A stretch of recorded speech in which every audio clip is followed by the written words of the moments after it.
quase a totalidade dos fumantes, 93%, afirmaram que sabem que o cigarro pode causar doenças graves. E pouco mais da metade, cerca de 52% dessa pesquisa, disse que pensava ou planejava parar de fumar. Pensava ou planejava. Agora, 65% deles informaram que as advertências nos rótulos do cigarro fizeram pensar em parar. Até não pararam, mas pelo menos fez pensar em parar de fumar. Então, essa advertência no rótulo do cigarro, quer dizer, fumar é prejudicial à saúde, aquelas fotos, que para mim podiam ser mais impactantes. Eu acho que elas são até muito benevolentes para todos os males que o tabagismo provoca. Por que elas não são ainda mais contundentes? Veja bem, 65% já afirma que, em consequência delas, já pensou em parar de fumar. Se elas fossem mais contundentes... Elas não só devem ser mais contundentes, e estão sendo feitos estudos nesse sentido, como elas devem também ser colocadas na face da frente do maço.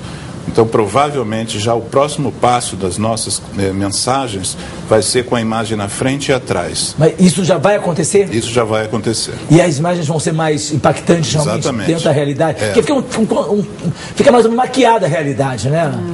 A gente só tem causa, mas não assusta tanto como é a veracidade dos fatos. O grande problema daquela informação que você deu antes, em relação às pessoas saberem dos males, porque uma coisa é a gente dizer assim, está faltando informação para as pessoas, que eu acho que está mesmo para classe médica, mesmo para profissionais de saúde, está faltando informação. Tem que circular mais informação. Mas, além disso, você tem uma outra questão, que é você ter a informação e não transformar aquela informação numa mudança de atitude. Então, o que as pesquisas mostram é que muitas pessoas sabem dos males, mas tem um pensamento mágico que diz assim, tudo isso é possível. É realmente a principal causa de câncer, principal causa de infarto, principal causa de derrame, mas não para mim, é para o outro. E isso é difícil. Isso não dá para um profissional de saúde, enfim, não dá para um educador dizer assim, não, é para você também. Porque isso é uma coisa muito individual. O indivíduo se defende daquela informação por causa da dependência que ele tem na droga. Quando a gente tem um fumante, a gente tem, na verdade, dois seres. O ser que quer continuar a fumar e o ser que não quer. Aquele ser que quer continuar a fumar, ele pega essa informação e joga no lixo. Faz de conta que ele não ouviu nada. Então é uma dúvida hamletiana, né? Ser ou não ser, ser fumante ou não ser. Essa é a questão. A gente tem imagens aqui daquele menino da Indonésia, eu tinha me corrigindo aqui que eu mencionei Filipinas, da Indonésia aos 2 anos. É uma imagem muito impactante. Roda pra gente, por favor. É um absurdo. E ele fuma realmente como...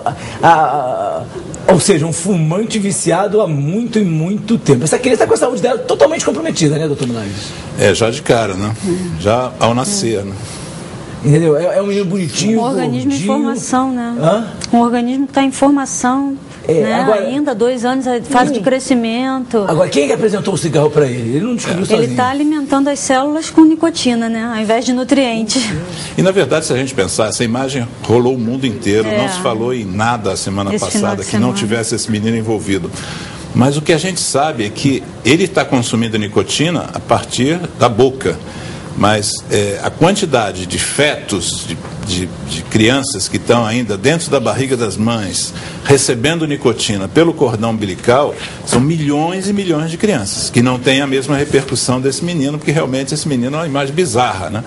Mas a gente luta para que, por exemplo, os ginecologistas, os responsáveis pelos exames de pré-natal, consigam trabalhar essas mães que eles recebem, sobretudo para que elas parem de fumar antes dos 15 primeiras semanas de gestação, que é onde você pode evitar que problemas maiores aconteçam com aquele feto. Agora, tem mães que permanecem fumantes após o parto durante o período de amamentação. E estão trazendo tremendos malefícios para a saúde dos seus filhos, não é? Isso. Pois é, fumam durante a gestação e continuam na amamentação, que a criança já está ali, né, muitas vezes respirando aquela fumaça, sendo um fumante passivo. Já era um fumante passivo quando feto, né? Depois nasce, continua sendo. A tendência dessas crianças a virem se tornar fumantes é maior? É maior. Porque já tem aquela informação de um quê de dependência da droga. Porque é uma coisa cruel, se a gente pensar.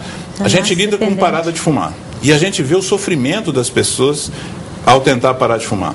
Alice, por exemplo, aqui, que é um exemplo nosso, uma pessoa muito ativa no nosso grupo, A Alice fumava 5 maços de cigarros. 5, mas 100 cigarros por dia. 100 cigarros por dia. E ela conseguiu parar de fumar. Agora ela está 100 cigarros por dia. Sem nenhum. Ela conseguiu parar de fumar, depois ela pode até citar como é que foram os passos dela. Mas as pessoas, muitas têm muita dificuldade de parar de fumar. Imagine se um bebê, ao nascer, que foi lhe dado nicotina durante 9 meses, e de repente você corta o cordão umbilical, quando ele nasce, e não lhe dão mais nicotina nenhuma. E ele não sabe pedir, ele não sabe dizer, eu quero fumar, eu quero continuar a consumir aquela droga, meu cérebro está precisando da droga. O que ele faz? Ele chora. Chora o tempo todo. E ele nunca é compreendido naquele choro, né? As crianças recebem mais leite do que precisam, recebem mais remédio do que precisam. Cólica. Tem remédio para cólica e tudo. Na verdade, ele está chorando porque ele precisa de nicotina e ele não sabe dizer isso. Trágico isso. Olha, segundo o International Tobacco Control, o ITC, em sondagem que envolve 19 países, o Brasil é a segunda maior nação com número de fumantes que querem largar o vício. Ou seja, o segundo maior país que tem uma população querendo largar o vício. Nessa pesquisa mostra que 91% dos fumantes, se pudessem voltar atrás, não teriam, dizem eles, nem experimentado o cigarro. Alice, qual foi a sua maior dificuldade quando você chegou à conclusão de que ia parar de fumar? O que foi mais difícil para você? Mais difícil? Porque eu tenho um cavalo, eu sou Amazonas. E quando eu ia subir em cima do meu cavalo, eu sentia assim, meu Deus, que eu tenho que parar de fumar. Porque além de eu fumar, o meu cavalinho também fumava. E eu teria que parar de fumar, de todo jeito. E já estava também me sentindo muito pigarro. E eu falei, meu Deus, eu tenho que parar de fumar. Ganhei o convite, só fui aceitar o convite para ir até o tabagismo depois que fez 30 dias. Aí foi que eu resolvi ir até lá. Ao chegar lá, bati de frente com uma pessoa que estava comentando sobre, fiquei com tanto medo, larguei na mesma hora, joguei fora e parei, até hoje. E você não teve nenhuma dificuldade em parar com o vício? Tive, muita. Você compensou com algum tipo de... Você largou o cigarro, compensou com doce? Teve algum tipo de processo para aliviar a sua ansiedade, parando com o fumo, não? Eu comi muito amendoim. Torradinho, coisa gostosa. Melhor do que o cigarro. Dava um cavalo também, não? Quantas noites eu levantei e atravessei da minha casa até onde meu cavalo ficava para beijar ele. Bebê, me ajuda. E ele respondia para mim, dizendo para mim que estava me ajudando. Isso foi importantíssimo para minha pessoa. E hoje eu agradeço muito a Deus e esse cavalo. O cavalo da Alice faz parte do nosso grupo. Ele é sempre citado nas reuniões. Ah, bom, pensei que ele comparecia, Geraldo. Ele é sempre citado. Agora, Valéria, a substituição dela do cigarro pelo amendoim, clinicamente tem alguma relação ou não? Tem. Ela tentou compensar a falta do cigarro, a necessidade, com o amendoim. Mas o amendoim tem alguma substância que ajudou ela com esse processo? Não. Geralmente as pessoas elegem um alimento. Algumas balas, chiclete, outras café. Mesmo o café, lembrando o cigarro, conseguem continuar tomando café. A Alice elegeu o amendoim. Né? Um alimento calórico, né? Que ela acabou ganhando peso também por causa disso, mas no grupo nós orientamos vários outros alimentos, né? Mais saudáveis, né? Com bastante líquido, bastante água, suco, né? Suco natural para... A água a gente recomenda que as pessoas fiquem com uma garrafinha d'água, passem o dia com uma garrafa d'água sempre cheia. Deu vontade de fumar, beber água? Mas não é beber água assim de grandes goles, não. É como se fosse uma tragada. É só um golinho, vários golinhos. E outra coisa é tentar, a orientação de Valéria, é tentar se alimentar a cada 2 horas, comer alguma coisa.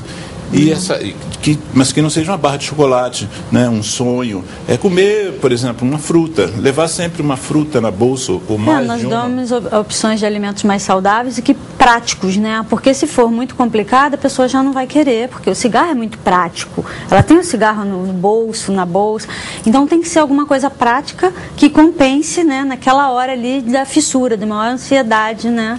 Ela vai precisar do cigarro, ela vai compensar com o alimento. Gente, desculpa, por favor. Uma coisa que o cavalo também, eu acho que representou para Alice, é porque a parte da síndrome de abstinência, parte que você sente quando está sem cigarro, é solidão. É a falta de um companheiro, falta de uma situação de apoio. E a gente fala em ombro amigo, mas o cavalo foi para Alice um lombo amigo também, porque ela de madrugada, ela acordava naquele sufoco querendo nicotina, e ela ia lá para onde o cavalinho dela estava e deitava em cima do cavalinho. O cavalinho sempre respondia ela, como ela falou. E isso fez, a gente acompanhou esse processo. Isso fez parte da cura da Alice. Talvez se ela não tivesse tido aquele cavalo, quer dizer, a gente que tem pessoas com quem a gente convive, a gente pode não ter cavalo, mas tem sempre alguém que a gente pode recorrer.